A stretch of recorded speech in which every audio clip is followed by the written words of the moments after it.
So hello friends, अस्सलाम वालेकुम, welcome back to my another video. तो फ्रेंड्स, मैं उम्मीद करता हूँ कि आप सब खैरियत से होंगे, जहाँ भी होंगे खैर वाफिस से होंगे। तो आज हम जो है KGF चैप्टर 2 का जो बिहाइंड द सीन पार्ट होते हैं वो देखेंगे। बेसिकली इस वीडियो को जो माई ट्रेंड यूट्यूब चैनल ने बनाया है, तो इसका क्रेडिट भी इसी को जाता है और ओरिजिनल वीडियो का जो लिंक है वो आपको डिस्क्रिप्शन में मिल जाएगा। तो चलिए जल्दी से स्टार्ट करते हैं वीडियो। KGF का पूरा नाम कोलार गोल्ड फील्ड्स है और फिल्म में इसके दूसरे अध्याय का नाम KGF चैप्टर 2 रखा गया है। यस यानी रॉकी भाई को जिन्होंने हिंदी में आवाज दी है, उनका नाम सचिन गोले हैं। आप उनकी एक झलक यहाँ देख सकते हो। ऑफर क्लोजेस सून। KGF चैप्टर 2 के डायरेक्टर प्रशांत नील सर ने कोलार गोल्ड फील्ड्स में सोने की खानों को दिखाने के लिए हाईटेक टेक्नोलॉजी के साथ साथ VFX यूज किए थे।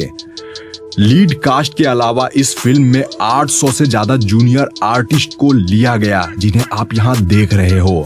बाकी इतने आर्टिस्ट को बाहुबली और बाहुबली 2 में भी हायर नहीं किया गया था। केवल यही नहीं, ज्यादातर फिल्म मेकर्स ऑब्जेक्ट मॉडलिंग और कॉपी पेस्ट से ही लोगों की भीड़ को मूवी में दिखाते हैं।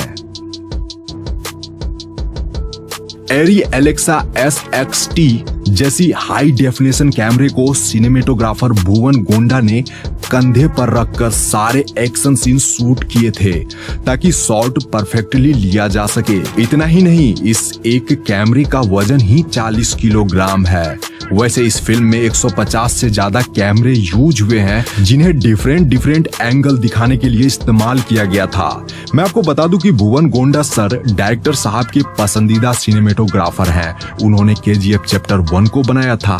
इसके अलावा प्रभास के साथ उनकी अगली फिल्म सालार में भी भुवन गोंडा ही सिनेमेटोग्राफर हैं। फिल्म के कॉस्ट्यूम डिजाइनर नवीन शेट्टी है। इनके अलावा योगी जी राज भी थे। आप उन्हें और उनकी टीम को कलाकारों को कॉस्ट्यूम पहनाते हुए देख रहे हो। यहाँ उनके द्वारा अधीरा यानी संजय दत्त को तैयार किया जा रहा है। मैं आपको बता दूं कि उनके सूट का वजन यानी अधीरा के सूट का वजन ही 25 किलोग्राम था, जिसमें लेदर, कॉटन, जूट इत्यादि यूज किए गए हैं उस कपड़े को बनाने में। श्रीनिधि शेट्टी और यश का कॉस्ट्यूम डिजाइन सानिया सरधारिया ने किया है। उन्होंने लीड कास्ट को मॉडर्न और रेट्रो लुक बखूबी और पूरे परफेक्शन के साथ दिया था, तभी तो इस फिल्म के लुक से लेकर स्टाइल तक फेमस हो गए हैं। वैसे तो फिल्मों में कार चेजिंग सीक्वेंस को VFX स्टूडियो में ही शूट करके दिखाया जाता है, बट इस फिल्म में ओरिजिनलिटी का पूरा ध्यान रखा गया था। यहाँ पर आप जिस कार को देख रहे हो, जिसमें कि रॉकी रीना को बचाने जाता है, दरअसल यह फोर्ड मुस्तांग 1969 है, जो कि काफी महंगी कार है।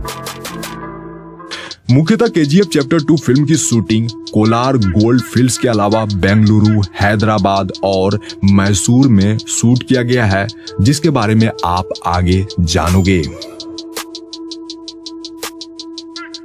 वैसे तो मूवी में कोलार गोल्ड फील्ड्स के कुछ ही डिस्टेंस पर रॉकी का रॉयल प्लेस था, बट असल में उनके घर को दिखाया जो गया है वह लोकेशन हैदराबाद के ताज फलकनुमा पैलेस का है।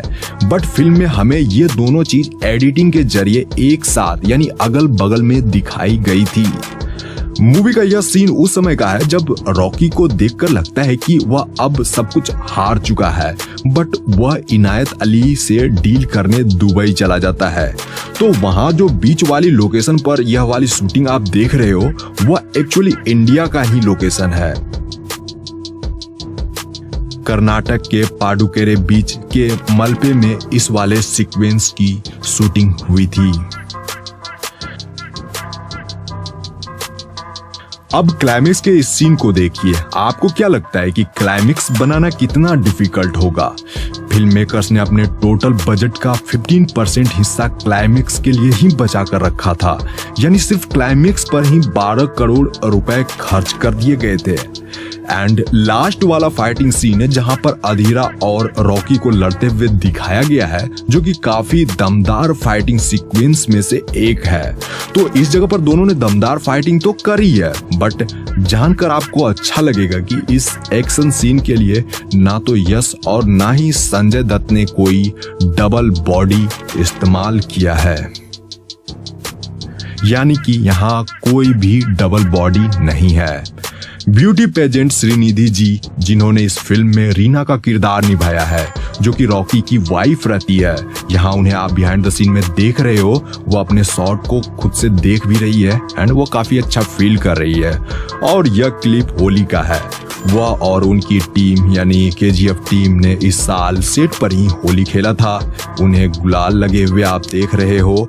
एंड मैं आपको बता दूं कि श्रीनिधि जी इस फिल्म के लिए यानी केजीएफ फिल्म के लिए बड़ी बड़ी 7 फिल्मों का ऑफर अब तक ठुकरा चुकी है ताकि वह रॉकी के साथ स्क्रीन शेयर कर सके। क्लाइमेक्स का यह धांसू सीन है जिसके शॉट्स और रील आजकल खूब वायरल हो रहे हैं। यह सीन फिल्म में आपको कुछ ऐसे दिखाया गया था। यहाँ पर रॉकी खतरनाक लुक में मिनिस्टर को मारने पहुंचता है।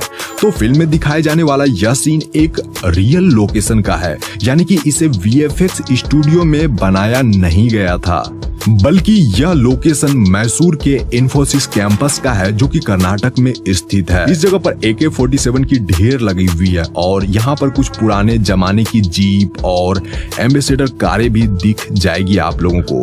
तो यह इसी शूटिंग लोकेशन का BTS है। यह इन्फोसिस कैंपस मैसूर का बाहरी एरिया है। इस जगह हैंडसम रॉकी भाई का प्राइम मिनिस्टर रमिका सेन से पहली मीटिंग होती है जिसका BTS आप यहाँ देख रहे हो। इस जगह पर रॉकी रेड कलर के सूट में नजर आए थे जो कि इन दिनों काफी ट्रेंड कर रहा है। इस तरह के कॉस्ट्यूम, इस तरह का आउटफिट आजकल लड़के खूब पसंद कर रहे हैं। यहाँ वो काफी हैंडसम लगे हैं। तो मैं आपको बता दूं कि यह इन्फोसिस कैंपस मैसूर के अंदर का ही एरिया है। पहले बाहर वाला एरिया जो आपको मैंने अभी दिखाया एंड ये उसके अंदर का है। ये काफी प्राइम लोकेशन है। आप इस जगह को देखकर भी खुद समझ सकते हो। आप लोग यह लोकेशन देख रहे हो, असल में यह KGF यानी कोलार गोल्ड फील्ड्स का लोकेशन है। इसी जगह पर मूवी का 50% हिस्सा बना है।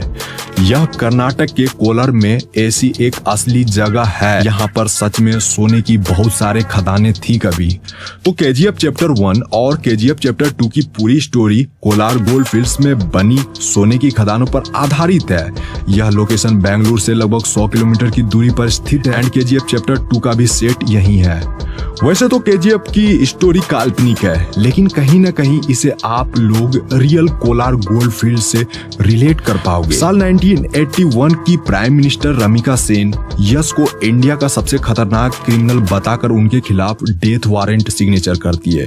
लेकिन उससे पहले यश गरुड़ा को मारकर कोलार गोल्ड फील्ड के ऊपर अपना साम्राज्य खड़ा कर लेता है और फिर कोलार गोल्ड फील्ड से निकलने वाले सोने को अपनी मन मर्जी कीमत पर वह बेचता है। रियलिटी से भी आप लोगों को रूबरू करवाऊं तो 1979, 1980 और 1981 में गोल्ड की रेट बहुत तेजी से बढ़ी थी। 1902 में कोलार नामक इस जगह पर गोल्ड माइनिंग शुरू हुई थी। माइनिंग के लिए बड़े बड़े इक्विपमेंट्स लगाए गए थे।